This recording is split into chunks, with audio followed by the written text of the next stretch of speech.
Há muito tempo, pelo menos que eu me lembre, a gente não tem um ano tão conturbado quanto esse ano de 2018. A gente estava por esses dias aí no aniversário do meu irmão, e aí de repente a conversa gira, né, em torno da mesa, tinha gente visitando, muita coisa boa, todo mundo rindo, mas de repente alguém fala assim: e esse ano que vem? E a política? Aí alguém diz assim: não vamos tocar nesse assunto não, está todo mundo se reconciliando, vamos deixar isso quieto, porque esse foi um ano de muita briga, esse foi um ano de muita crise para muita gente, esse foi um ano assim de muitas indefinições, e ao mesmo tempo está sendo um ano de muita expectativa sobre o ano que vai chegar, porque o que todo mundo quer, na verdade, é algo novo, algo melhor. A gente quer experimentar assim um renovo, a gente quer experimentar progresso, a gente quer experimentar felicidade, a gente quer experimentar paz, a gente quer experimentar, enfim, tudo de bom na vida da gente. Para isso, a gente vê numa época como essa, todo mundo apostando numa cor. E tem gente que aposta no branco, tem gente que aposta no amarelo, no verde, tem gente que aposta no vermelho, tem gente que sai apostando porque existem desejos no coração para esse ano que está chegando, existem desejos de uma vida diferente. O povo de Israel no deserto estava descobrindo uma vida diferente. O sonho do coração da gente nessa noite é que a gente saia daqui constatando algumas coisas que o povo de Israel lá no deserto constatou. Aquele deserto do marasmo, aquele deserto em que a possibilidade de algo novo era praticamente impossível, mas que aquele povo no deserto descobre de fato o que é novidade de vida e como é que elas vêm ser realidade para a vida de todos nós. Para isso eu gostaria de convidar os irmãos a abrir a Bíblia no livro de Êxodo, capítulo 33.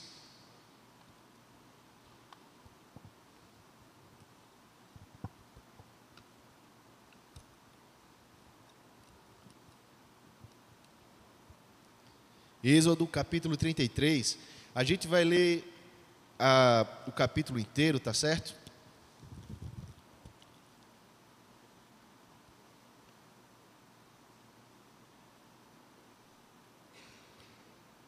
E aqui e ali, eu vou convidar a igreja a ler um versículo comigo, o outro. Então fica bem atento a essa leitura, que diz assim a palavra do Senhor: disse o Senhor a Moisés: vai, sobe daqui, tu e o povo que tiraste da terra do Egito, para a terra a respeito da qual jurei a Abraão, a Isaque e a Jacó, dizendo: a tua descendência a darei. Enviarei um anjo adiante de ti, lançarei fora os cananeus, os amorreus, os heteus, os ferezeus, os heveus e os jebuseus. Sobe para uma terra que mana leite e mel. Eu não subirei no meio de ti, porque és povo de dura cerviz, para que te não consuma eu no caminho. Por favor, leia comigo o versículo 4. Ouvindo o povo estas más notícias, pôs-se a prantear, e nenhum deles vestiu seus atavios. Porquanto o Senhor tinha dito a Moisés: dize aos filhos de Israel, és povo de dura cerviz. Se por um momento eu subir no meio de ti, te consumirei. Tira, pois, de ti os atavios, para que eu saiba o que te hei de fazer. Então os filhos de Israel tiraram de si seus atavios, desde o monte Horebe em diante.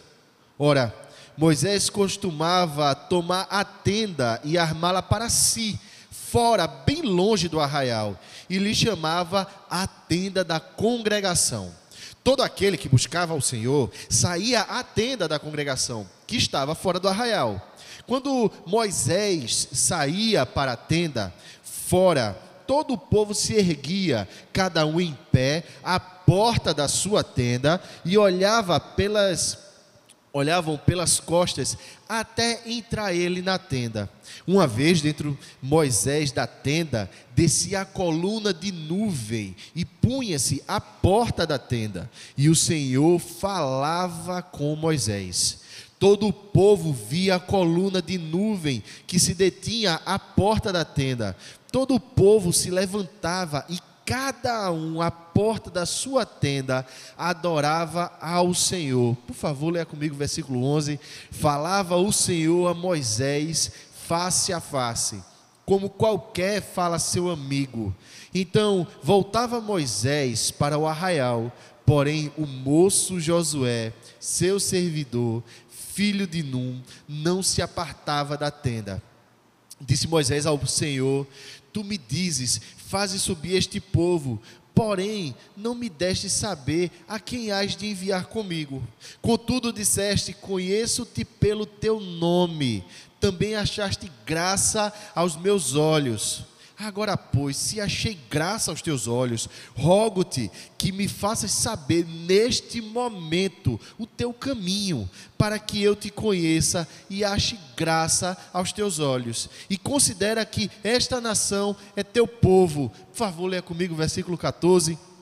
Respondeu-lhe: a minha presença irá contigo e eu te darei descanso.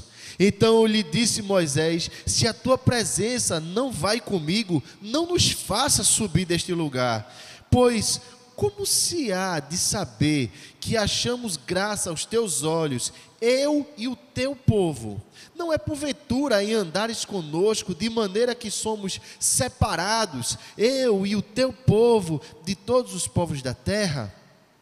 Disse o Senhor a Moisés: farei também isto que disseste, porque achaste graça aos meus olhos, e eu te conheço pelo teu nome. Então ele disse: rogo-te que me mostres a tua glória. Respondeu-lhe: farei passar toda a minha bondade diante de ti, e te proclamarei o nome do Senhor. Terei misericórdia de quem eu tiver misericórdia, e me compadecerei de quem eu me compadecer. E acrescentou: não me poderás ver a face, porquanto homem nenhum verá a minha face e viverá. Disse mais o Senhor: eis aqui um lugar junto a mim, e tu estarás sobre a penha. Quando passar a minha glória, eu te porei numa fenda da penha, e com a mão te cobrirei, até que eu tenha passado. Depois, em tirando eu a mão, tu me verás pelas costas, mas a minha face não se verá. Vamos orar mais uma vez? Senhor Deus e Pai, essa tua palavra é linda, Deus, é maravilhosa. Pai, a tua palavra, Pai, é vida para nós, Deus. A tua palavra, Pai, transforma o nosso ser mais íntimo, o nosso coração, Deus. Faz, Pai, com que essa palavra, Deus, ela viaje, ela vá lá dentro do nosso coração, Deus. Ela faça morada, ela produza transformação. Dá a cada um aqui, Pai, discernimento, entendimento, para compreender essa palavra, Deus. E dela, Pai, pensar nos seus próprios caminhos, nos caminhos do seu coração, da sua vida, Deus. Para redirecionar prioridades, Pai. Para rever, Pai, aquilo que entende por valor pessoal, Deus. Por rever, Deus, aquilo que considera importante nessa vida, Pai. Nos abençoa, Pai, nesse tempo tão bom de meditação, e faz, Pai, e dá, Pai, que seja um tempo assim, abençoado, muito simples, Deus, mas de muita entrega ao teu coração, Pai. Muito obrigado pela tua palavra, no nome de Jesus, amém e amém. Já tinha um tempo que esse povo estava no deserto. Já tinha um tempo que esse povo experimentava a monotonia da paisagem do deserto. Já tinha um tempo em que esse povo sofria nesse deserto. E já tinha um tempo que esse povo caminhava com Deus no deserto.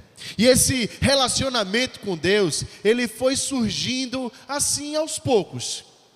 A começar por Moisés, esse relacionamento surge lá atrás, meio que de forma casual. Moisés, ele não tinha a pretensão de encontrar-se com Deus, mas de repente ele vê uma sarça que ardia, mas não se consumia, e aquilo chama a atenção dele. De repente ele ouve uma voz diferente que fala ao coração dele. E naquele momento Moisés tem um encontro com Deus. Depois disso, Moisés vai apresentar esse Deus a esse povo que já havia 400 anos que estava no Egito, que tinha perdido totalmente a referência de quem esse Deus é, de como se relaciona com esse Deus. E de repente esse povo assiste esse Deus agir de forma totalmente diferente dos deuses do Egito, rompendo com estruturas que até então no Egito eram assim irremovíveis, e esse Deus envia pragas e faz coisas maravilhosas, e de repente esse povo entende que esse Deus é extremamente poderoso, e esse povo decide que vai seguir a Deus. Pouco mais à frente a gente vê esse mesmo povo agora murmurando e dizendo assim: a gente vai morrer aqui na beira desse mar. De repente esse povo vê Moisés tocar aquele mar com o seu cajado, e de repente o mar se abre e o povo atravessa mais uma experiência deles com Deus. Em outra ocasião esse povo teve fome, e esse povo murmura mais uma vez, e esse povo experimenta maná, que tinha gosto de pão de mel, que tinha todo dia, que tinha suficiente. Mas esse povo achou pouco, e Deus também mandou codornizes. E esse povo agora tinha carne, esse povo agora tinha maná, e esse povo agora tinha sede. E Deus mandou que da rocha brotasse água, da rocha seca saísse água, e sai água. E esse povo de noite experimentava o calor de uma nuvem, de uma coluna de fogo, e de dia experimentava o frescor e a sombra de uma nuvem que os protegia do sol. Esse povo foi tendo contato com Deus. Esse povo foi tendo contato com o que Deus fazia. E esse povo foi tendo contato com o que Deus queria que eles fossem. Então Deus entrega a lei. Esse mesmo livro de Êxodo, a gente vê Moisés falando da lei para o povo. A gente vê esse povo se desencaminhar assim para uma idolatria, um bezerro de ouro, e esse povo experimenta juízo de Deus.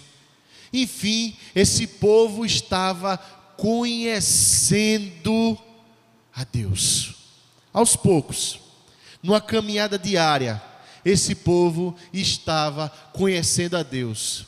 Mas ainda tinha coisa no coração do povo que precisava mudar. É assim como nós, a gente vai conhecendo o nosso Deus, mas é algo usual, normal, comum, para a gente que é humano, a gente não perceber que existem coisas no nosso coração que a gente precisa mudar, que está lá, é visível, é notório, mas a gente não percebe.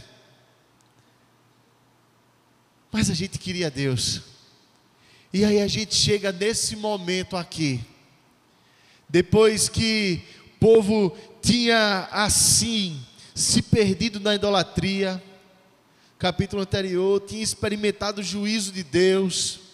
Deus olha para esse povo e qualifica esse povo de uma maneira: povo de Israel, vocês são um povo obstinado, ou de dura serviço, ou então no nosso nordestinês, vocês são muito teimosos.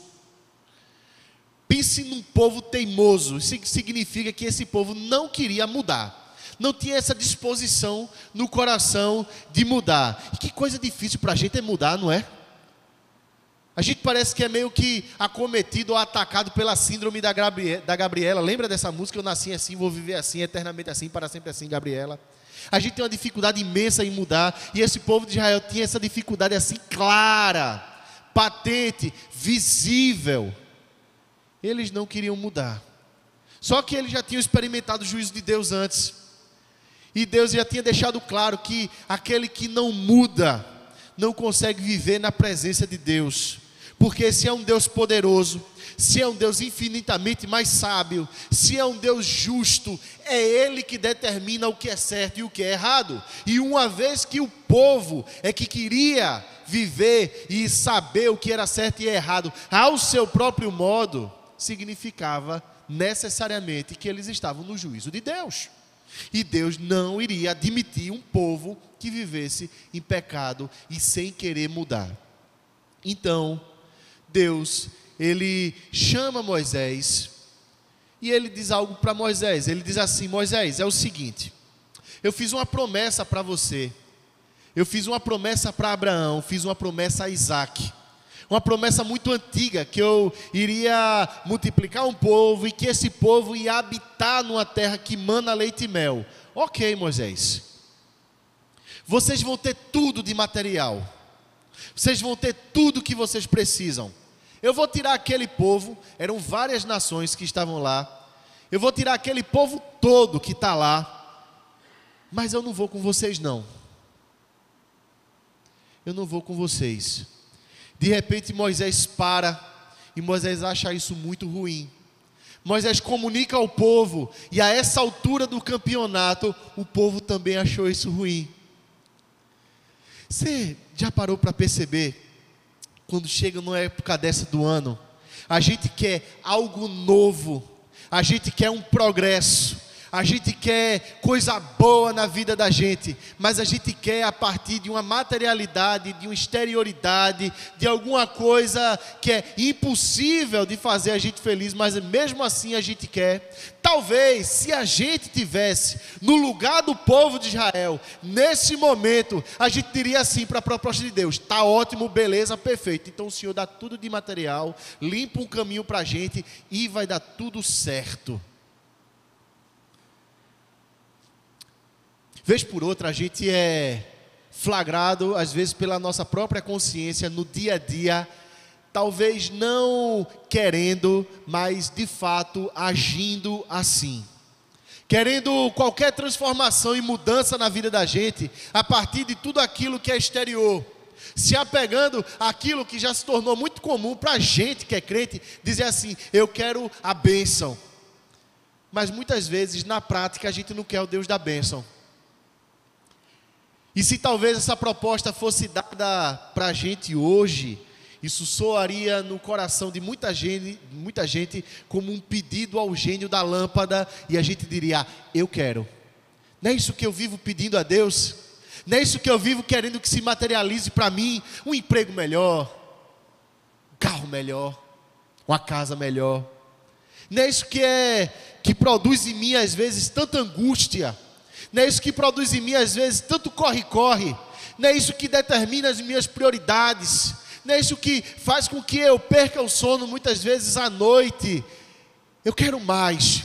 E a gente vive nessa sociedade que a gente só se contenta com mais, e mais, e mais. E o melhor é mais.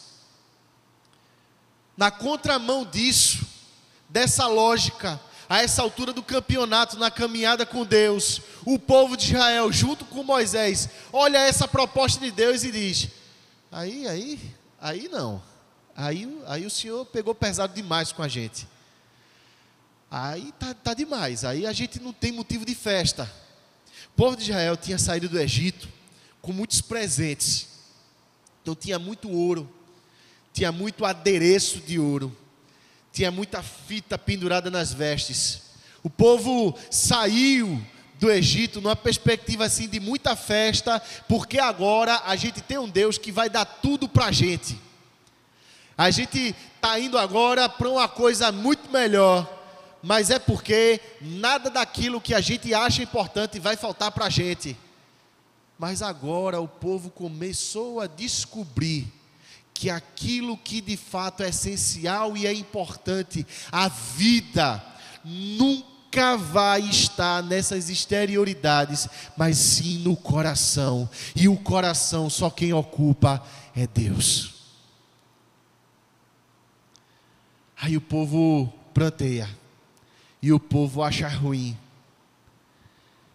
E aí Deus diz assim: eu não vou fazer promessa nenhuma para vocês, mas tire todos esses adereços, isso que a nossa tradução chama de atavios, tire tudo, todo esse motivo de festa. Vocês estão festejando pelo motivo errado, vocês estão festejando pela razão errada, vocês estão festejando porque vocês têm a bênção, mas eu quero que vocês festejem porque vocês têm o Deus da bênção, mas eu não vou no meio de vocês não.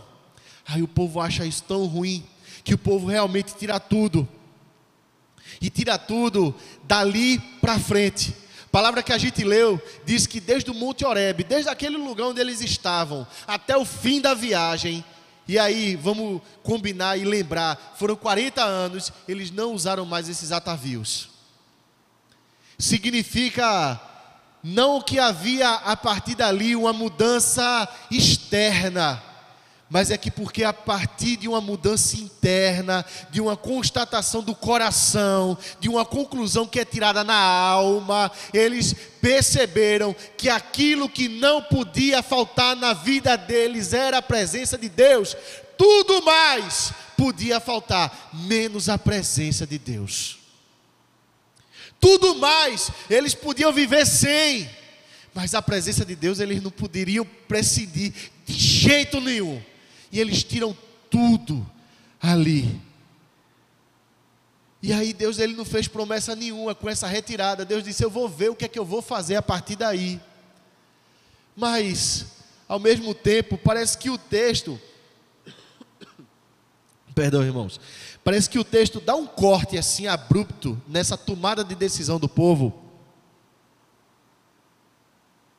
Mas ele continua falando do relacionamento desse povo agora com Deus. E ele continua falando o seguinte, que Moisés construiu para ele mesmo uma tenda, assim fora, longe, afastado do acampamento, longe, onde Moisés ia se encontrar com Deus. E assim, quando Moisés entrava nessa tenda, todo mundo de Israel, todo mundo ia para a porta da sua tenda. Algumas traduções dizem que eles se ajoelhavam, outras traduções dizem que eles ficavam em pé, mas o fato é que todos eles reverenciavam enormemente ali aquele momento que Moisés ia entrar na tenda, porque eles compreendiam que Deus estava falando e falando ao povo. Até Moisés entrar na tenda, todo mundo ficava esperando. E aí eles voltavam para as suas atividades. Mais do que isso, eles descobriram que, muito diferente de qualquer divindade do Egito, eles podiam ter comunhão com esse Deus. Porque a gente leu aqui, meus irmãos, no versículo... Cadê, meu Pai do céu? Versículo 7. Todo aquele que buscava o Senhor saía à tenda. Talvez em outra tradução tenha assim: ia para essa tenda, chegava nessa tenda. Todo mundo que queria podia ir lá. Deus era receptivo. Deus estava querendo contato. Deus estava querendo amizade com o povo. Não uma amizade interesseira. Não era uma amizade pretensiosa. Não era uma amizade que tinha uma agenda oculta. Mas a palavra é clara. A palavra diz que todo mundo que queria consultar o Senhor, a gente consulta aquele que tem uma autoridade maior sobre um assunto em questão. E esse povo dizia assim: eu estou descobrindo a sabedoria de Deus. Eu não posso abrir mão disso. Meu querido irmão, se tem uma coisa que você e eu não podemos abrir na nossa mão, na nossa vida, é da nossa comunhão com o nosso Deus. E Deus ele está se mostrando presente aqui na vida do povo. O povo está enlutado aqui. O povo está dizendo assim: sem Deus não dá. E eu preciso da comunhão com esse Deus. Eu preciso dele para dirigir os desejos do meu coração. Eu preciso dele para satisfazer a fome da minha alma. Eu preciso desse Deus para dirigir os meus passos, para saber o que eu tenho que fazer na minha vida. Então as decisões que a pessoa tinha que tomar, da agora para frente, a pessoa ia para essa tenda, chamada tenda da congregação, ou tenda da comunhão. Mas o povo ia para lá, porque o povo queria agora saber da sabedoria de Deus, conhecer mais esse Deus, descobrir quais eram os propósitos de Deus e não seus próprios propósitos. Como é que isso se torna realidade para a gente, meus irmãos? Qual é a proposta de Deus para que isso se torne realidade para a gente? Isso se resume em uma palavra, e a palavra é arrependimento. Arrependimento é exatamente você, só que agora caminhando numa outra direção. Arrependimento é você descobrir que até aqui você viveu errado e que você tem que refazer os seus passos. Arrependimento é talvez você descobrir que todo motivo de festa do seu coração talvez tenha se dado até hoje pelos motivos errados, e que você não tem motivo de festa no seu coração porque você está longe de Deus. Isso não impede, não significa que a gente não possa gostar de coisas nesse mundo. Deus não proibiu isso. Deus, quando deu o maná, a Bíblia faz questão de descrever qual o sabor que tinha. Tinha um sabor bom. Deus deu codornizes, carne tenra, gostosa, macia. A roupa do povo não se desfez. O sapato do povo, o calçado do povo não envelheceu. Tinha conforto para o povo no deserto, na nuvem e na coluna de fogo. Tinha água fresca, boa, gostosa. Tinha festa de perdão de pecados.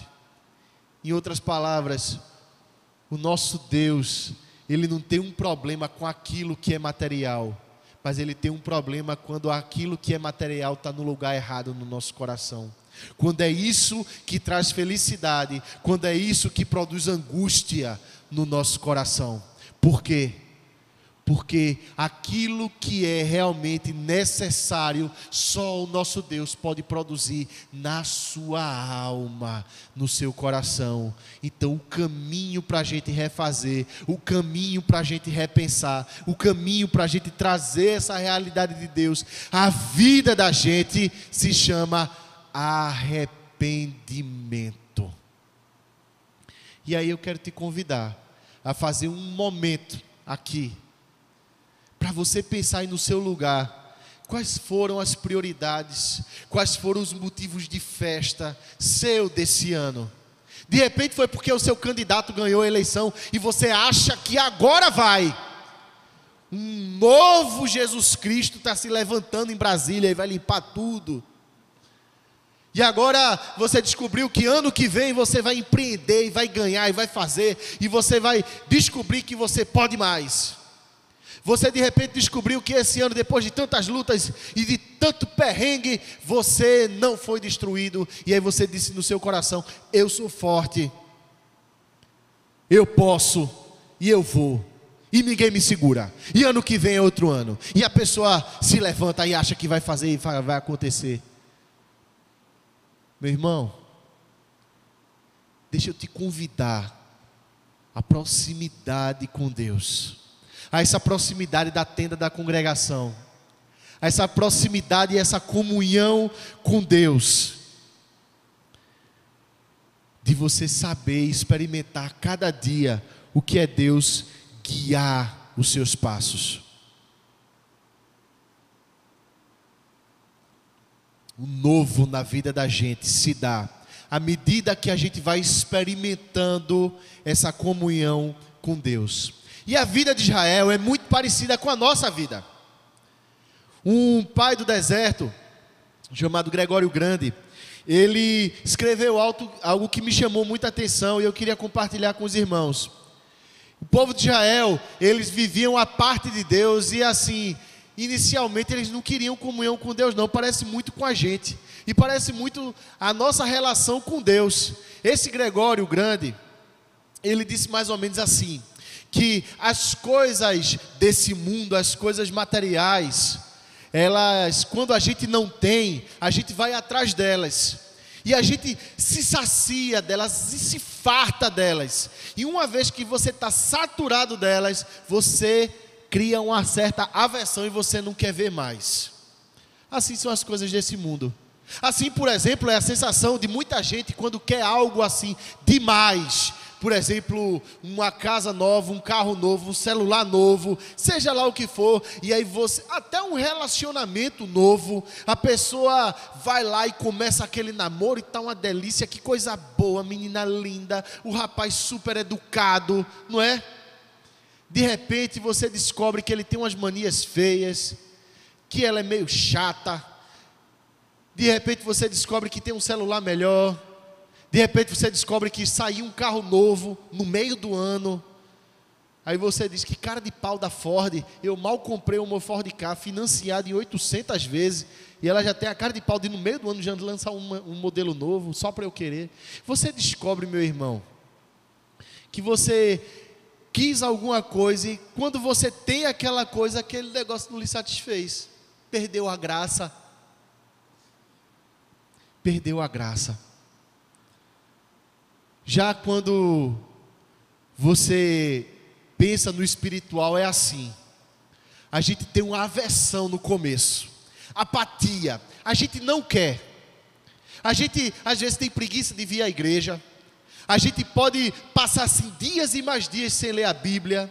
A gente não quer, a gente acha ruim. A gente de repente começa a achar milhares de motivos para você não ir, por exemplo, para o seu PG. Você começa a achar milhares de motivos para não ir para a escola dominical. Você começa a achar motivos e motivos, e você está doente, eu estou muito cansado, a semana foi muito puxada. Ah, mas o culto passa na internet. Ah, depois eu assisto, e depois eu assisto, e depois eu assisto. A gente não quer, e não quer, e não quer. Mas depois que você experimenta Deus de verdade na sua vida, segundo o ensinamento desse Gregório o Grande, quando você começa a experimentar Deus de verdade na sua vida, a relação é inversa ao material. Você nunca se sacia e você sempre quer mais. Você quer mais. E você começa a sentir saudade de Deus. Você começa agora, e você lê um versículo na Bíblia, e aquilo cai na sua alma assim com um sabor maravilhoso. Você começa a ganhar um gosto todo especial pelas coisas de Deus. E aí você de repente lembra de uma música que cantava há muito tempo, de repente quando você era um adolescentezinho, e você lembra dessa música com a saudade e um gosto no seu coração tão bom. De repente um hino que chamou a sua atenção, e aí você começa a se apaixonar por aquele negócio, e aí você diz assim, eu quero mais desse Deus. E aí você se percebe querendo mais Deus, e aí você percebe que a sua sede, a sua vontade de Deus está aumentando, e aí você descobre que é uma coisa que está para além do seu ativismo religioso. O que você quer de verdade é Deus, o que você quer de verdade é a presença dEle, e aí você vai se pegar fazendo algo que, meus irmãos, aconteceu comigo esse ano, e eu achei maravilhoso, fantástico, lindo, e eu espero que isso aconteça com você. Você chega em casa de um culto bom, e você vai a orar, agradecendo a Deus, ajoelhado, sozinho, mas você diz assim, eu quero mais do Senhor na minha vida. Aí você vai experimentando os movimentos de Deus no seu coração. Você vai experimentando Deus te convidando para orar de madrugada. Você vai experimentando uma música assim, dedicada a Deus, um louvor, te chamar a atenção e cair no seu coração com um frescor maravilhoso, apesar dessa música ser tão batida. E aí você vai se descobrir tendo uma curiosidade santa pelas coisas de Deus. E aí você vai perguntando para os pastores, e perguntando para o seu discipulador, perguntando para o líder do seu PG, rapaz, isso daqui, essa coisa aqui. Você vai descobrindo um avivamento na sua vida, a partir de arrependimento. O povo de Israel estava experimentando isso daqui, adentrando cada vez mais na intimidade com Deus, descobrindo bondade de Deus. Esse é o convite de Deus para nós. Essa é a delícia da vida do cristão. Essa é a delícia da vida dos filhos de Deus. E aí sabe o que é que você vai descobrindo quando você vai adentrando nessas coisas de Deus? É que você vai se perceber gostando de coisas que antes você não gostava, priorizando coisas que antes você não priorizava, abandonando hábitos que antes você tinha uma dificuldade imensa em abandonar, sentindo nojo, repulsa por coisas que antes te atraíam imensamente. E aí você vai se descobrindo nesse universo novo de Deus, essa coisa maravilhosa, atrativa, boa. E aí você vai dizendo assim, eu quero essa tenda da congregação. E Deus vai dizer assim para você, meu querido, hoje você não precisa mais de Moisés, porque você tem o Espírito Santo habitando o teu coração. Pode me procurar. vem para perto de mim, porque eu já quero você há muito tempo. Eu estou chamando a sua atenção há muito tempo. Eu quero amizade contigo. Você percebe, meus irmãos? Você percebe, meu querido, que o Antigo Testamento inteiro há um Deus procurando amizade com o povo. Você consegue perceber que o Jesus Cristo, ele é chamado de amigo dos pecadores. Você consegue perceber o Jesus Cristo que olha para os discípulos e diz assim: eu vou chamar vocês agora de amigos. Você consegue perceber aqui nesse texto que Deus falava com Moisés como quem fala com um amigo, de dizer assim: Moisés, coisa maravilhosa, Moisés, eu sei o teu nome. Sabe o que é que significa isso? E sabe o que é que significa dizer que Deus sabe o teu nome, meu querido irmão? Saber o nome aqui nessa expressão, nesse hebraísmo, significa saber a tua natureza. Deus conhece a tua personalidade, Deus conhece as tuas necessidades, Deus conhece o teu caminho, Deus conhece o teu deitar e o teu levantar. Deus sabe de todas as coisas que estão no teu coração. Deus viu Moisés experimentar a solidão do deserto. Deus viu Moisés experimentar ele se sentindo ameaçado por um povo que queria apedrejar ele. Deus viu Moisés se sentir ameaçado por um faraó que estava perseguindo. Deus viu Moisés passar fome quando ele fugiu e foi se refugiar, depois de ter assassinado um egípcio. Deus viu Moisés no rio Nilo dentro de um cestinho, quando ele ainda era bebê. Deus está dizendo: Moisés, eu conheço a tua história. Meu querido irmão, Deus conhece a sua história.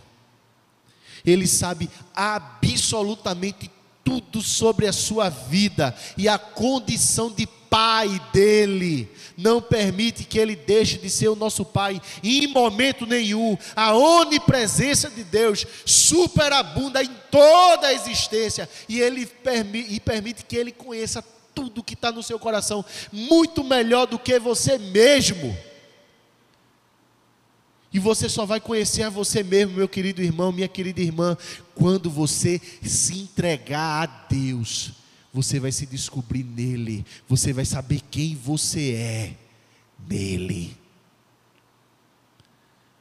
Você vai ter uma capacidade muito maior de discernir as suas falhas. Você vai ter uma capacidade muito maior de discernir caminhos, propostas, de você discernir prioridades para a sua vida, de você discernir e equilibrar as suas próprias emoções, a partir do momento que você se entregar a esse Deus. Por último, o que é que resta a nós fazer, se a gente sabe que Deus quer ser nosso amigo, e a gente quer ser amigo de Deus? É correr para o abraço agora. A gente vê isso do versículo 12 até o versículo 23. Um Moisés entrando numa presença cada vez maior de Deus. A gente vê Moisés experimentando assim a presença de Deus como talvez ele nunca tivesse experimentado.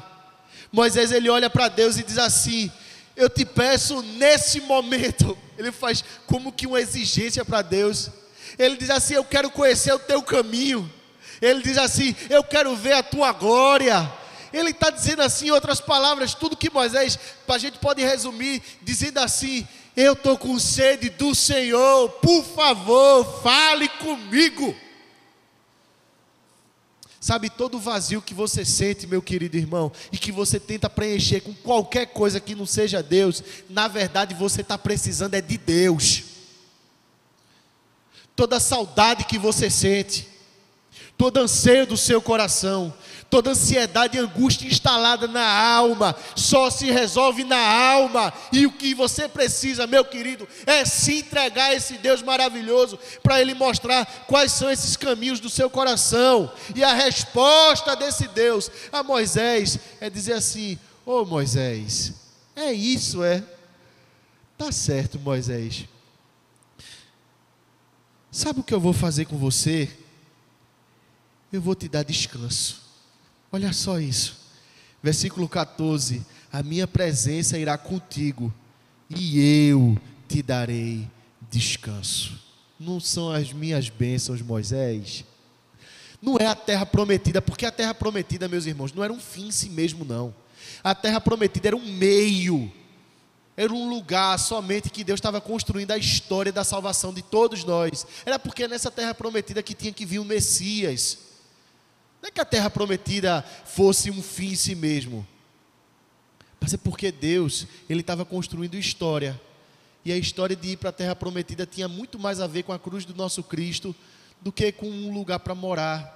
Porque o melhor lugar para a gente é estar na presença de Deus. E Moisés descobre isso, porque ele descobre ao mesmo tempo que Deus dá descanso.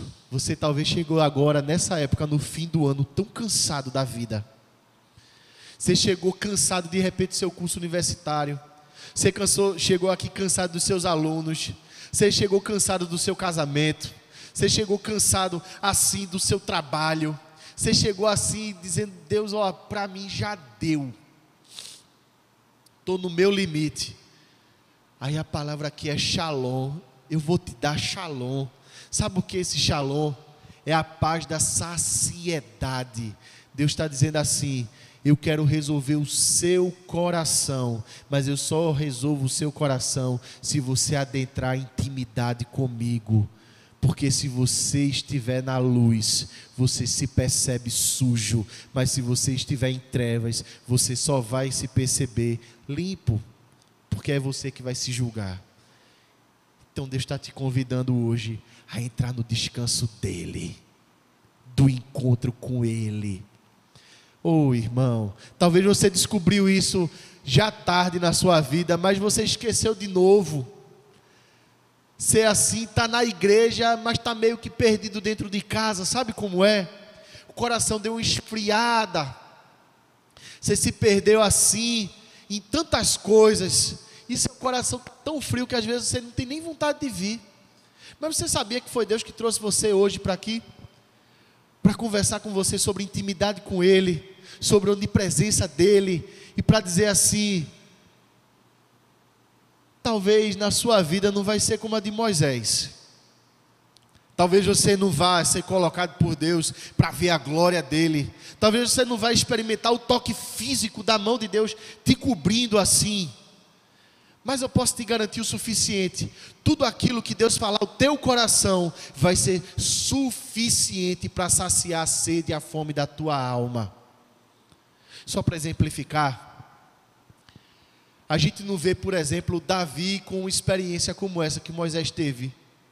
Não viu a glória de Deus, não sentiu o toque da mão de Deus. Ainda assim, Davi escreve: o Senhor é meu pastor e nada me faltará. A gente não vê, por exemplo, José ter uma experiência como essa. E a palavra de Deus diz: José andava com Deus. E a gente vê aqui no versículo 16, que aquilo que caracteriza alguém como cristão, como povo de Deus, é a presença de Deus na vida. A gente não vê José vendo assim a glória de Deus, coisas extraordinárias, sinais fantásticos assim, mas a gente vê um José simples e entregue a Deus, e vendo Deus cumprir os propósitos dele aos poucos, seja na prisão, seja na casa de Potifar, ou seja no vice-reinado do Egito. A gente vê, por exemplo, Ruth. Ruth não teve uma experiência como essa, mas a gente vê Ruth dizer assim para Noemi: o meu Deus é o teu Deus. Ela se identificou com Deus, ela criou laços com Deus, muito mais do que laços intelectuais, muito mais do que laços doutrinários, laços afetivos com Deus. Amar a Deus, querer esse Deus. E Deus, Ele vai ter assim uma forma toda especial de falar ao teu coração através da palavra dEle, através da oração, dos meios de graça. Deus vai falar ao seu coração. E eu digo para você, sem medo de errar, vai ser suficiente para satisfazer a fome e a sede da sua alma. E você vai experimentar a fome e a sede da sua alma crescer e aumentar. O que é que implica, concluindo, nessa intimidade com Deus, implica que você vai experimentar, aumentar no seu coração e na sua vida amor. Moisés disse assim: se o Senhor não for com a gente não vai. Moisés se identificava com o povo, Moisés amava aquele povo. Mas aquele povo, em outras ocasiões, quis até matar Moisés. Em muitas ocasiões, aquele povo murmurou contra Moisés.